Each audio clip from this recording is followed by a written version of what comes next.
અરે શ્યામજી સાંભળ તો ભાઈ, મારા ખેતરમાં પાક સારો નથી થઈ રહ્યો. અરે નિહાલ ભાઈ, થયું શું છે? શું કહું દોસ્ત, ખેતરમાં બીજનો ઉગાવ ઓછો થાય છે, પાકના છોડની સંખ્યા પણ ઓછી છે. એક તો પાકનું ઉત્પાદન ઓછું છે અને ઘણી જગ્યાએ તો પાકની ગુણવત્તા પણ બહુ નબળી થઈ ગઈ છે. તો કોઈ કૃષિ વૈજ્ઞાનિકની સલાહ લીધી તમે? લીધી હતી. કીધું પાણીનું સંતુલન બરાબર નથી અને વધુ ખાતર નાખવા કહી રહ્યા છે. ભાઈ શામુ, હું પણ આ જ સમસ્યાથી બહુ જ પરેશાન છું. મારા પાકને પણ પૂરતું પોષણ નથી મળી રહ્યું.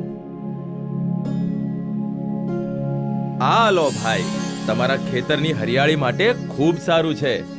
અંકુરાયમ, આ કયું ખાતર છે ભાઈ?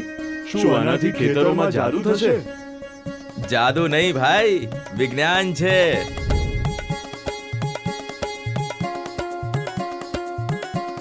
વધારે વરસાદમાં જમીનના પોષક તત્વોનું ધોવાણ થતું રોકે છે અને ઓછા વરસાદમાં જમીનમાં ભેજને જાળવી રાખે છે.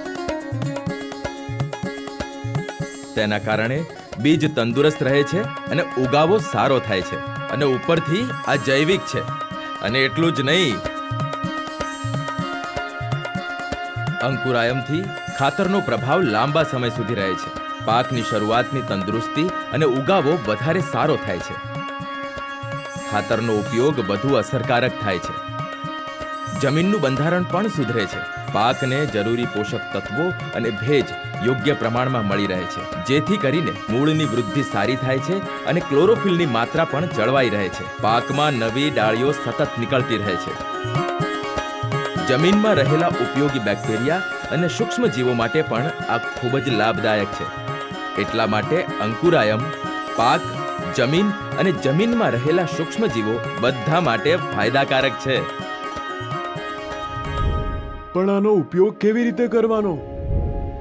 અરે કાનજી, અને પાકના મૂળની નજીકમાં ભેજરહિત રાસાયણિક ખાતર અથવા ભેજરહિત માટી સાથે ભેળવીને આપી શકાય છે. અને વાપરવાની 3 રીતો છે. ડબલ બોક્સ સંયુક્ત વાવણિયાથી પેરીને, વાવણી પહેલા માણસ દ્વારા પેરીને અને માટીના પાળા ચડાવવાની પદ્ધતિથી. અરે ભાઈ, આ અંકુરાયમથી પહેલા પણ કોઈ ખેડૂતોને આનો ફાયદો થયો છે કે નહીં? હા ભાઈ, રામપ્રસાદે વાવણી વખતે ડીએપી ખાતર સાથે 50 કિલો અંકુરાયમ ભેળવી 10 એકર જમીનમાં નાખ્યું હતું. તેનો પાક પણ તંદુરસ્ત થયો અને ઉપજ પણ વધુ મળી.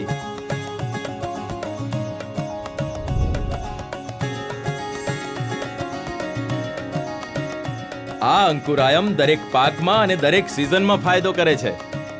આ કઈ કંપનીનું છે? હિન્દુસ્તાન ગમ એન્ડ કેમિકલ્સ લિમિટેડ 1956 થી ગ્વાર ગમ બનાવતી વિશ્વની સૌથી મોટી કંપની છે. આ કંપની એમપી બિરલા ગ્રુપ અને યુરોપની પ્રતિષ્ઠિત કંપની સાયન્સકોનું એક જૂનું અને સફળ વેન્ચર છે. અંકુરાયમે કર્યો કમાલ. હવે નિહાલ પણ થઈ ગયો નિહાલ. તો તમે પણ આજે જ અપનાવો અંકુરાયમ, ખેતરના નવજીવનનું અમૃત.